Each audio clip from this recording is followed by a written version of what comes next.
సినిమాల్లో ఎలాంటి డైలాగ్నైనా ఎరగదీసే బాలయ్యకు స్టేజ్ మీదకు వస్తే చాలు మాట నిదానిస్తుంది. అప్పుడప్పుడు పాజ్ తీసుకుని మాట్లాడుతుంటారు. మాటకు మధ్య గ్యాప్ ఇస్తూ ఆయన మాట్లాడే మాటలు అంత ఆకట్టుకునేలా ఉండవు.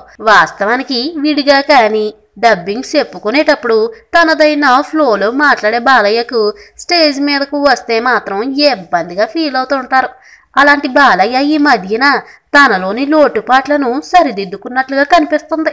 ఎందుకంటే ఈ మధ్యన ఏదైనా సభలో మాట్లాడే సందర్భంలో గతంలో మాదిరి ఇబ్బంది పడకుండా మాట్లాడేస్తున్నారు. ఇదంతా ఒక ఎత్తైతే ఆయన మార్క్ డైలాగ్ ఒకటి బాలయ్య నోటి నుంచి అభిమానుల హర్షాతిరేకాలకు అంతే ఉండదని చెప్పాలి.